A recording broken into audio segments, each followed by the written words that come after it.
कक्षा 9वीं वाले विद्यार्थियों को अध्याय 16 से आईएमपी प्रश्न बता रहा हूं। तो देखो अध्याय 16 में क्या दिया है।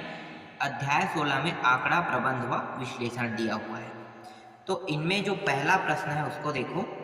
पहला प्रश्न है बारंबारता किसे कहते हैं। जो सबसे अधिक बार आए ना उसे हम बारंबारता कहते हैं। कैसे, मैं एग्जाम्पल में आपको दिखाता हूँ।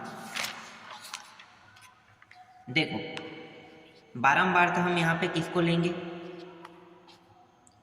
10 से 15, या सीधी सी बात कहें तो जो संख्या बार बार आया है ना उसको हम बारंबारता कहते हैं।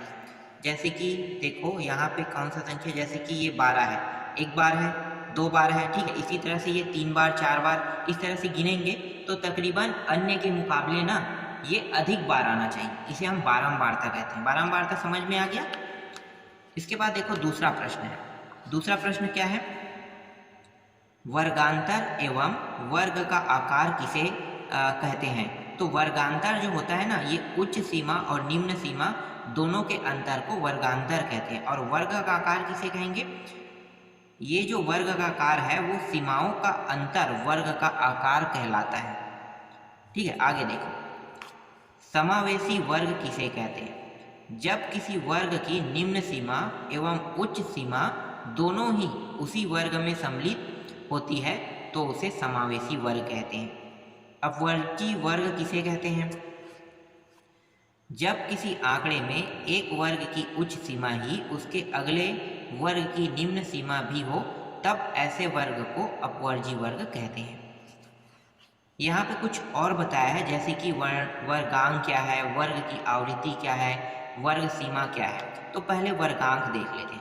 तो वर्गांक जो होता है ना, ये वर्ग की उच्च सीमा प्लस वर्ग की निम्न सीमा दोनों को अगर जोड़ दिया जाए और दोनों को जोड़ने के बाद 2 से भाग कर देते हैं तो वर्गांक प्राप्त होता है। इसके बाद देखो वर्ग की आवृत्ति।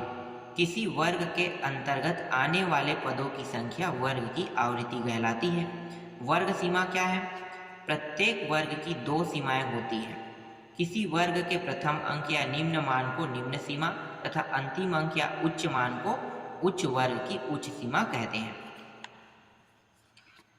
दूसरा प्रश्न देखो, आयत चित्र और आवृत्ति बहुभुज में कोई 3 अंतर लिखे कह रहे हैं। तो आयत चित्र क्या होता है, यह केवल आवृत्ति को दंडों द्वारा प्रदर्शित करता है, जबकि आवृत्ति भी बहुभुज या आंकड़ों के मूल्य वृद्धि एवं गिरावट का भी संकेत देता है।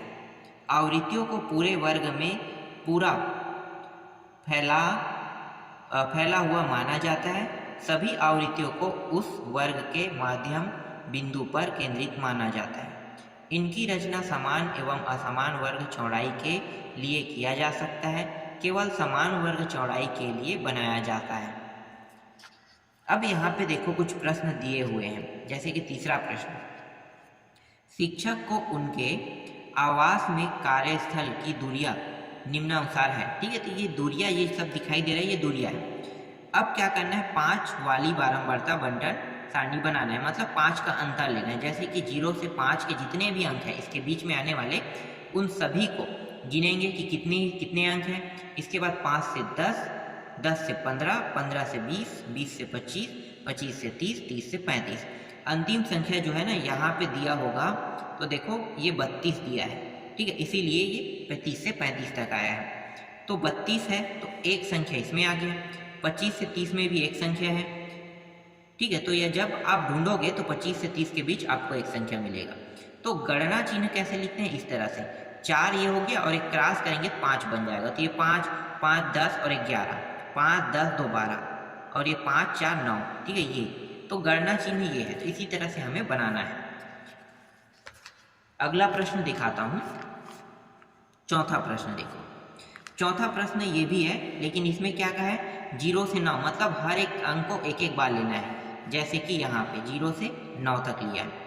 अब 0 वाला जितने भी, 0 जिसमें जितने भी संख्या है 0, 0 उनको उतनी बार लेना है। ठीक है, तो 0 जितनी बार रहेगा उतनी बार उसे हम लिखेंगे। तो देखो 0 जो है ना, एक बार यहाँ पे आया है और एक बार यहाँ पे आया, 2 बार। ठीक है, 2 बार बस आया है तो 2 बार इस तरह से लिखेंगे।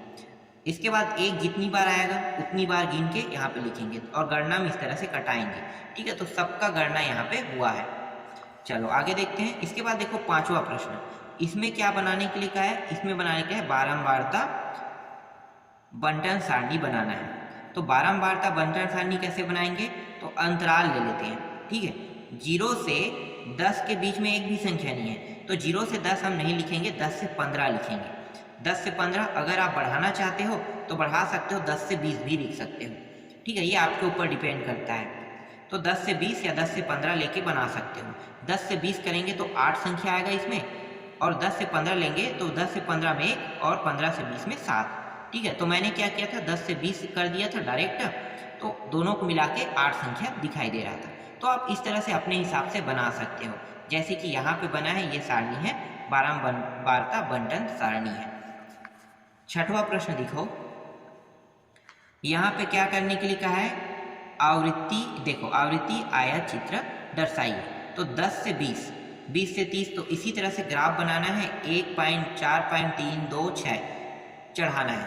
तो देखो ये रहा 0, 10, 20, 30, 40, 50, ये 1 पॉइंट चढ़ा है, ये 4 पॉइंट, फिर 3 पॉइंट, फिर 2 और ये 6 पॉइंट तक गया है, ठीक है। तो इस तरह से आपको बनाने हैं। सातवां प्रश्न देखो, ये है आयत चित्र, इसका भी बनाना है। तो सेम बनेगा जैसा पहले वाले को बनाए थे ना, वैसा ही इसका भी आयत चित्र ऐसा बनेगा। आगे देखते हैं। अब यहाँ पे देखो फिर से आ गया वैसे ही प्रश्न, ठीक है। तो आपको क्या करना है, बारंबारता सारणी बनाना है, तो गणना चिन्ह आपको करना पड़ेगा, जैसे कि यहाँ पे किया है, ठीक है। देख लो, और इसके बाद क्या करना है, जो प्रश्न पूछा है उसका उत्तर देना है। तो देखो पहला प्रश्न क्या है, वर्ग माप 5 वाली बारंबारता सारणी बनाइए। तो बारंबारता सारणी बनाएंगे तो प्रथम वर्गांतर की संख्या क्या लिए हैं, निम्न संख्या 0 है। उत्तर मिल गया पहला का। एक सेकंड, पहला तो ये था ना, दूसरा का है पहला, तो एक सेकंड, पहला ये था ना, ये बन गया है, ठीक है। ये गणना चिन्ह वाला हो गया। दूसरा क्या है, प्रथम वर्गांतर की निम्न सीमा लिखिए। तो प्रथम वर्गांतर की निम्न सीमा 0 है, ठीक है, तो ये 0। तीसरा प्रश्न क्या है, चौथे वर्गांतर की वर्ग सीमा बताइए।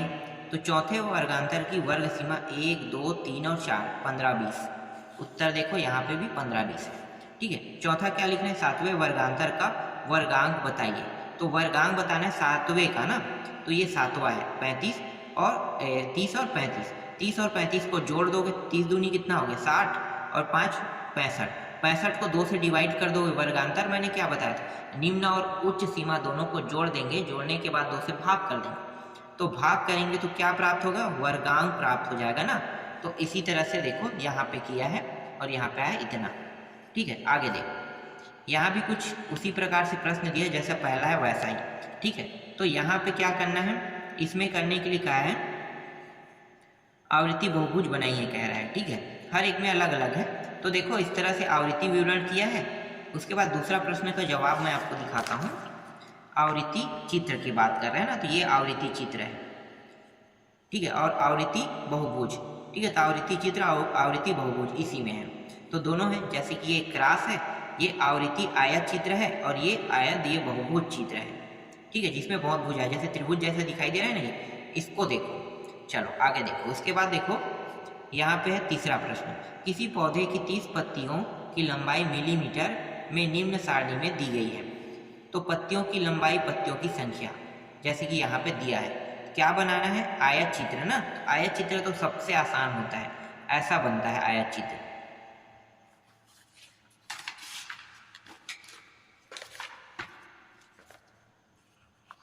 चौथा प्रश्न देखो, संचयी आवृत्ति वक्र बनाइए कह रहा है, ठीक है। जैसे कि यहाँ पे दिया है ना सारणी, तो सारणी में से क्या करना है, देखो संचयी बनाना है ना आपको।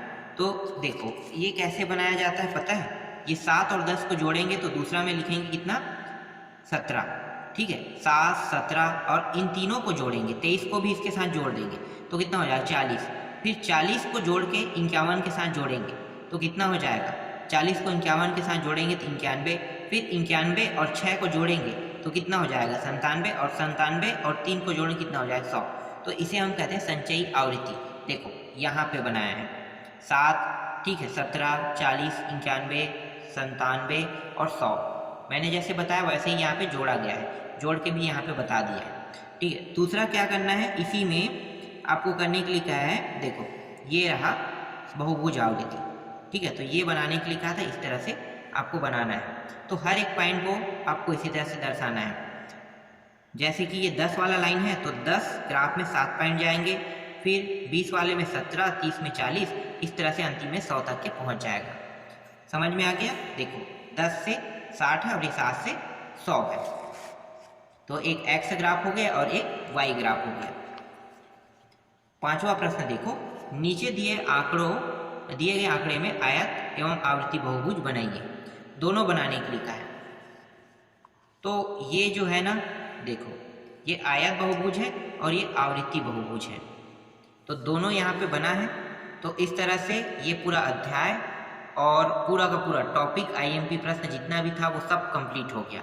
बस अब आपको क्या करना है, अच्छे से तैयारी करना है। तो इसके लिए मैं आपको मॉडल क्वेश्चन पेपर देते रहूँगा, आप उन सभी मॉडल क्वेश्चन पेपर को सॉल्व करके देखना और वहीं से प्रश्न अक्सर बनते रहते हैं।